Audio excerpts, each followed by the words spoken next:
ভাবে দাঁতগুলো নিচে দুটো দাঁত এখনো নড়ছে না। তুলছ ঠাকুমার দাদের মতন হয়ে গেছে। মুখে হাত দিস না। নিজের ভালো দোস্ত আয় আয় আয় ভিডিও করার জন্য এত দূর।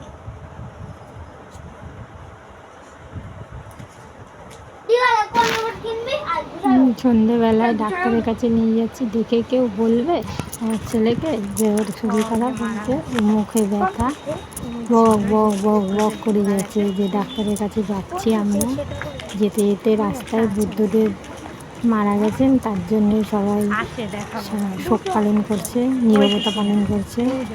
রাস্তা দিয়ে যাচ্ছে নীরবতা পালন করতে করতে ব্যানার নিয়ে প্রচুর লোক একসাথে।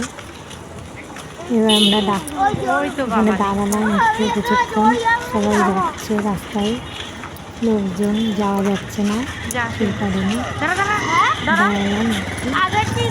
প্রচুর লোক, সবাই মাথা নিচু করে একসঙ্গে হেঁটে চলেছে লাইন করে, সবাই লাইন বাই লাইন যাচ্ছে। এই লাইনটা সরে গেলে আমরা যাবো ডাক্তারের কাছে, ডাক্তার দেখাতে। সবাই যাচ্ছি, ওপাশেই ডাক্তারখানা, এপাশে আমার ছেলে ওর বাবার কাছে দাঁড়িয়ে আছে, ছেলে আর বাবা সব দাঁড়িয়ে আছে, দুই ছেলে। এবার ডাক্তারের কাছে যাব, আমরা ডাক্তারের কাছে যাবো। ডাকছি ছেলেকে, দেরি হয়ে যাবে, তাড়াতাড়ি শুনছে না আমার কথা।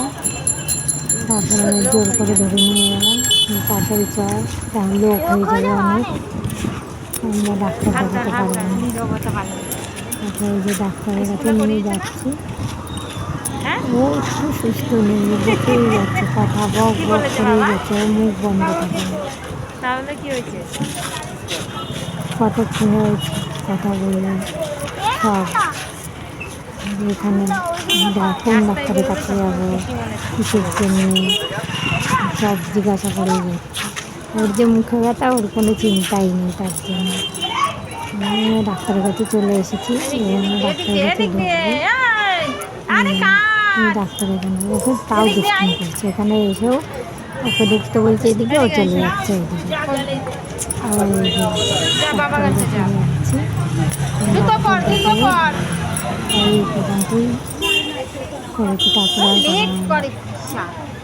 ডাক্তারবাবু এত দুষ্ট, এত লোকের সামনে খালি দুষ্টুমি করছি, কথা শুনছে না, ওই জন্য আর ভিডিও করতে পারলাম না, এইটুকুই করলাম। তারপরে এটা কি ওটা কি, এটা কিসের ওষুধ, এটা কেন, কিসের জন্যে, সব জিজ্ঞাসা করছে, সব জিজ্ঞাসা করতে লাগবে, কোনটা কি করে, সব ধরে ধরে দেখছে, জিজ্ঞাসা করছে।